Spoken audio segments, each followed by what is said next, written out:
Hi friends, Karthi Revathi சீரியலை பற்றி தான் இந்த வீடியோவில் நம்ம பார்க்க போகிறோம். வாங்க வீடியோக்குள்ளே போகலாம். வீடியோக்குள்ளே போகிறதுக்கு முன்னாடி ஒரு சின்ன ரிக்வெஸ்ட், நம்ம சேனலை புதுசாக பார்க்குறதா இருந்தால் லைக் அண்ட் சப்ஸ்கிரைப் பண்ணி சப்போர்ட் பண்ணுங்கள். இப்போ வாங்க என்ன நடக்குதுன்னு சொல்லிட்டு பார்க்கலாம். இப்போது நம்மளோட கார்த்தி போராடிட்டு இருக்காரு. எப்படியாச்சு மாமா மேலே போட்ட பழியை அது பொய்ன்னு சொல்லிட்டு நிரூபிக்கணும். யாரோ சதி பண்ணி தான் இந்த கலச பூஜை நடக்கக்கூடாதுன்னு சொல்லிட்டு இப்படி ஒரு பழியை போட்டிருக்காங்க. அதை எப்படியாச்சு மாமா மேலே இருக்கிற பழியை எடுக்கணும்.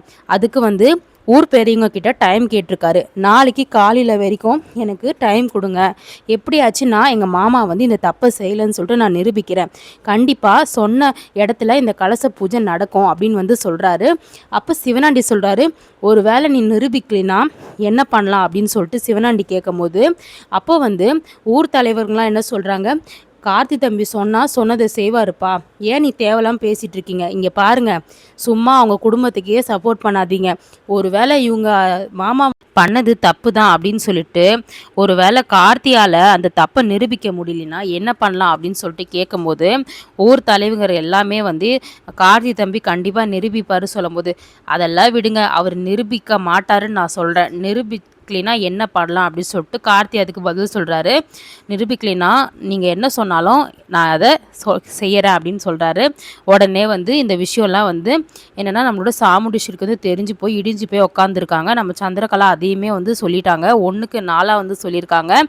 அது இந்த மாதிரி அவள் இந்த நகையை காட்டி மாமா இந்த நகையை எடுத்துகிட்டு போய் கொடுத்துருக்கலாம், அது மட்டும் பரவாயில்லக்கா, வேற ஒரு விஷயத்த சொன்னாக்கா அப்படின்னு சொல்லிட்டு சொல்லியிருக்காங்க. அப்போது என்ன சந்திரா, இதுக்கு மேலே என்ன சொல்ல போகிற, எல்லாத்தையும் சொல்லி தோலை அப்படின்னு சொல்கிறாங்க சாமுண்டீஸ்வரி.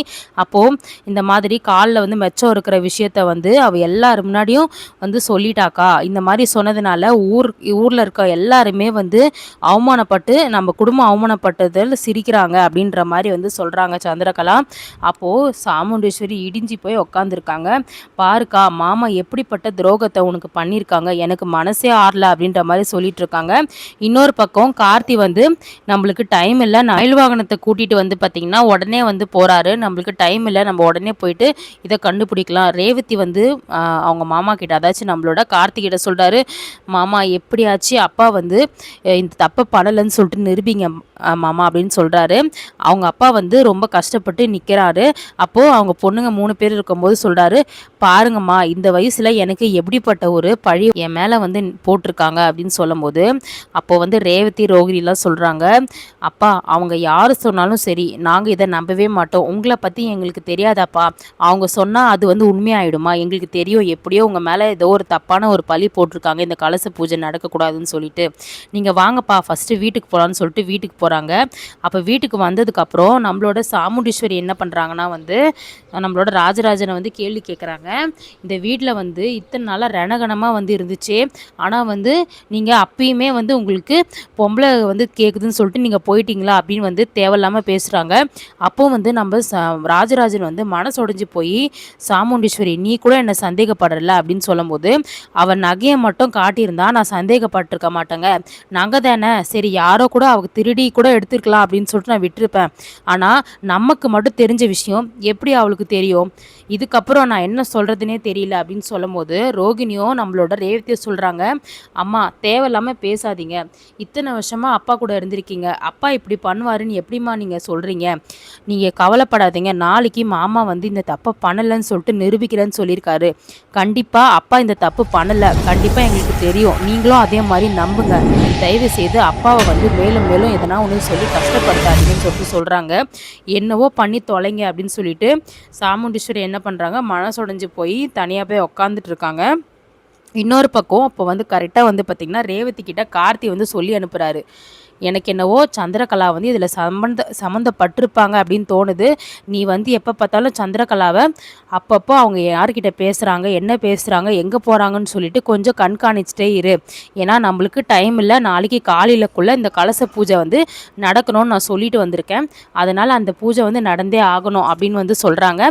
சரிங்க மாமா, நீங்கள் சொன்ன மாதிரியே சித்தியை நான் கண்காணிக்கிறேன் அப்படின்ற மாதிரி நம்ம கார்த்திகிட்ட ரேவதி சொல்கிறாங்க.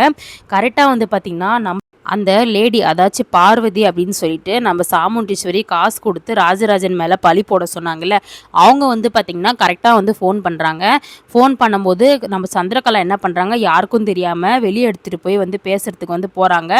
அப்போ வந்து பார்த்திங்கன்னா ரேவதி வந்து பின்னாடி இருந்து ஒளிஞ்சு கேட்டுட்ருக்காங்க. இந்த மாதிரி செம்மையாக பர்ஃபார்மன்ஸ் பண்ணியிருக்க பார்வதி, நான் எதிர்பார்க்கவே இல்லை நீ இப்படிலாம் வந்து பேசி நம்ப வைப்பேன்னு சொல்லிட்டு. அப்போது சரிங்க, எனக்கு கேட்ட பணத்தை கொடுத்தா போதும், நீ கேட்டதை விட அதிகமாகவே கொடுக்குறேன், ஆனால் இந்த பிரச்சனை இன்னும் முடியல, அந்த கார்த்தி என்ன வேணால் பண்ணட்டும், நாளைக்கு சாயங்காலம் நான் துபாய் போயிடுறேன், எனக்கு காசு கொடுத்துருங்க அப்படின்னு வந்து சொல்கிறாங்க. நீ கேட்ட பணத்தை நான் கொடுத்துட்றேன், நீ கவலையே படாத அப்படின்னு வந்து சொல்கிறாங்க. அப்போ வந்து பார்த்திங்கன்னா நம்மளோட சந்திரகலா வந்து காசை வந்து கொடுக்கறதுக்கோசம் வந்து போயிட்டுருக்காங்க. கிட்டத்தட்ட நிறைய விஷயத்த வந்து இந்த கலசத்தில் நடந்த விஷயம் எல்லாத்தையுமே வந்து சொல்லி பேசிகிட்டு இருக்கும்போது நம்மளோட ரேவதிக்கு வந்து கன்ஃபார்மே ஆகிடுச்சு. அப்போது சந்திரகலா சொல்லி தான் அந்த லேடி தான் வந்து இந்த மாதிரிலாம் பண்ணியிருக்கா அப்படின்னு சொல்லிட்டு இப்போ நான் என்ன பண்ணுறாங்கன்னா வந்து உடனே வந்து கார்த்திக் வந்து ஒரு பக்கம் என்ன பண்ணுறாங்கன்னா மயில் வாகனம் சொல்கிறாரு, அந்த லேடி ஏதோ ஊர் சொன்னாலப்பா, அந்த ஊரில் வந்து எனக்கு ஒரு ஃப்ரெண்டு இருக்கா, அங்கே வந்து பார்த்திங்கன்னா நம்ம விசாரித்தா வந்து எல்லாமே தெரிய வரும், அந்த லேடியை பற்றி மொத்த விவரமும் நம்ம எடுத்துடலாம் அப்படின்னு சொல்லும் போது சரிங்க வாங்க உடனே அங்கே போகலான்னு சொல்லிட்டு அந்த ஊருக்கு வந்து போகிறாங்க.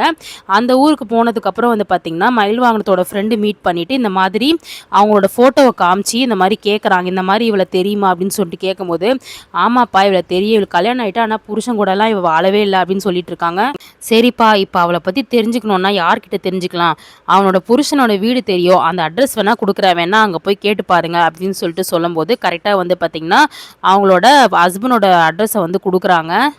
அப்போது நேராக வந்து அவங்க ஹஸ்பண்ட் கதவு வந்து தட்டிட்டு அவங்க வந்து பார்த்திங்கன்னா சொல்லுங்கள் யார் நீங்கள், சார் என் பேர் மயில் வாங்கணும் சார், நான் இவர் வந்து ராஜ சேதுபதி இருக்கார்ல அவரோட பேரன் தான், ஒரு விஷயம் உங்ககிட்ட கேட்கணும் அப்படின்னு சொல்லிட்டு சொல்கிறாங்க.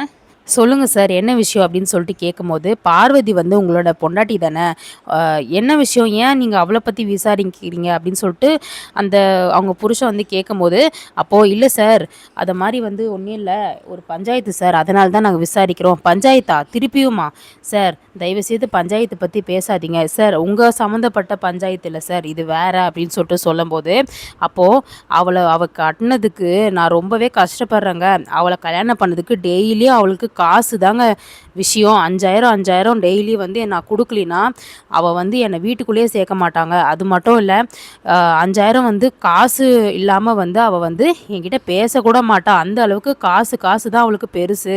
அது மட்டும் இல்லை நான் வந்து என்கிட்ட கார் கேட்டாள், நான் காருக்கு எங்கே சார் போவேன், நானே ஆட்டோ ஓட்டி பொழப்பு நடத்திட்டு இருக்கிறேன், அந்த மாதிரி அவள் பணப்பேய் பிடிச்சவ, இப்போ தான் சார் நான் அவளை விட்டு அவள் வாழ்க்கையே வேணான்னு சொல்லிட்டு தனியாக வந்து நான் பாட்டு இருக்கேன், இப்போ தான் சார் நான் நிம்மதியாக இருக்கேன் அப்படின்னு வந்து சொல்லிட்டு இருப்பாங்க. அப்போ வந்து நம்மளோட மயில் வாகனம் கார்த்தி சகல இவரை வந்து போயிட்டு நம்ம பஞ்சாயத்தில் நிறுத்தி சொல்ல வைக்கலாமாப்பா அப்படின்னு சொல்லிட்டு கேட்கும்போது இல்லைங்க அது வேலைக்கு ஆகாது, இவரெலாம் சொன்னால் பஞ்சாயத்து வந்து ஏற்றுக்காது, நம்ம வேறு ஏதாவது பண்ணணும் அப்படின்னு சொல்லிட்டு சொல்லும்போது கரெக்டாக வந்து பார்த்திங்கன்னா நம்ம ரேவதி வந்து ஃபோன் பண்ணுறாங்க. யாருக்குன்னா கார்த்திக் ஃபோன் பண்ணுறாங்க. ஃபோன் பண்ணிவிட்டு என்ன ரேவதி ஏதாவது விஷயம் தெரிஞ்சுதா, உங்களோட சின்னத்தை எதனா வந்து பேசுனாங்களா அப்படின்னு சொல்லிட்டு சொல்லும்போது மாமா நீங்கள் சொன்னது கரெக்டு தான், சித்தி தான் வந்து அந்த பொண்ணை வந்து எல்லாத்தையும் வந்து பண்ணி பணத்தை கொடுத்து அப்பா மேலே பழி போட சொல்லியிருக்காங்க, இப்போ தான் எனக்கு எல்லாமே புரியுது. அப்போ வந்து கார்த்தி இன்னொரு தடவை கேட்குறாரு, தெளிவாக பார்த்தியா அந்த நம்பரை வந்து நோட் பண்ணியா எல்லாம் கேட்கும்போது அந்த நம்பரை நீ எடுத்தியா அப்படின்லாம் கேட்குறாரு. அப்போ வந்து நம்பர் என்கிட்ட இருக்குது, நான் இப்போ தான் சித்தி ஃபோனை பார்த்து நான் நம்பரை வந்து எடுத்தேன் அப்படின்னு வந்து சொல்கிறாங்க. இப்போ நம்மளோட ரேவதி வந்து அந்த நம்பரை வந்து கார்த்திக் அனுப்பிச்சி விட்றாரு. கார்த்தி என்ன பண்ணுறது, இந்த நம்பர் எப்படிப்பா அவள் தான் சொல்லிட்டு கண்டுபிடிக்கிறதுன்னு சொல்லிட்டு சரி ஒரு வழி இருக்குங்க, நம்ம அவங்க புருஷங்கிட்டே கேட்கலான்னு சொல்லிட்டு திருப்பி வந்து டோரை வந்து தட்டுறாங்க. அப்போ வந்து அவர் வெளியே வராரு. எங்களுக்கு ஒரே ஒரு ஹெல்ப் பண்ணுங்கள் சொல்லுங்கள் சார் அப்படின்னு சொல்லிட்டு சொல்லும்போது இப்போது இந்த நம்பர் பாருங்கள் உங்கள் ஒய்ஃபோட நம்பரை நல்லா பாருங்கள் அப்படின்னு சொல்லிட்டு சொல்லும்போது ஆமாம் சார் இது என்னோடய ஒய்ஃபோட நம்பர் தான் சார், ஆமாம் இது எப்படி உங்ககிட்ட வந்தது, இந்த விஷயம்லாம் முடிஞ்சதுக்கப்புறம் உங்களுக்கே தெரிய வரும் அப்படின்னு சொல்லிட்டு கார்த்தி என்ன பண்ணுறாரு அங்கேருந்து வந்துடுறாரு. அப்போ வந்து பார்த்திங்கன்னா நம்மளோட கார்த்தி கன்ஃபார்ம் பண்ணுறாரு, சந்திரகலா தான் ஏற்பாடு பண்ணி பார்வதி அப்படின்றவளை வந்து அமுச்சு வச்சுருக்காங்க அப்படின்னு சொல்லிட்டு ரேவதி கிட்டேயும் சொல்கிறாரு.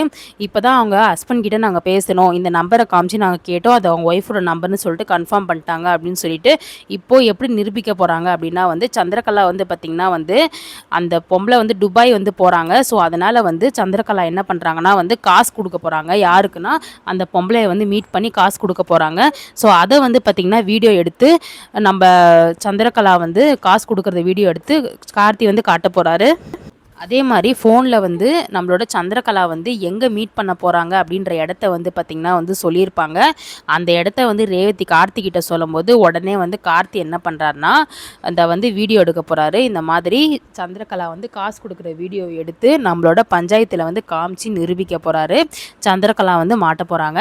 ஸோ இப்படி தான் வந்து பார்த்திங்கன்னா வந்து கார்த்தி வந்து உண்மையை வந்து நிரூபித்து இந்த கலச பூஜையை வந்து வெற்றிகரமாக வந்து ராஜராஜனை வச்சு நடத்த போகிறாரு. அந்த பழியை வந்து நீக்கிட்டு நம்மளோட சாமுண்டீஸ்வரியும் வந்து இப்போது ராஜராஜன் தான் தப்பு பண்ணியிருப்பான்னு சொல்லிட்டு நினச்சிட்டாங்க. ஏன்னா அவங்க சொன்ன பொய்யால் இப்படிப்பட்ட ஒரு பழி வந்து விழுந்துருச்சு. ஸோ அதனால் வந்து கார்த்தி வந்து இப்படி தான் வந்து நிரூபித்து கலச பூஜையை அந்த நடத்த போகிறாங்க. ஸோ வெயிட் பண்ணி பார்க்கலாம் நெக்ஸ்ட் என்ன நடக்குதுன்னு சொல்லிட்டு. நம்மளோட ரிவ்யூ பிடிச்சிருந்தா லைக் அண்ட் சப்ஸ்கிரைப் பண்ணி நம்ம சேனலுக்கு கண்டினியூஸாக ஆதரவு கொடுங்க. தேங்க்யூ.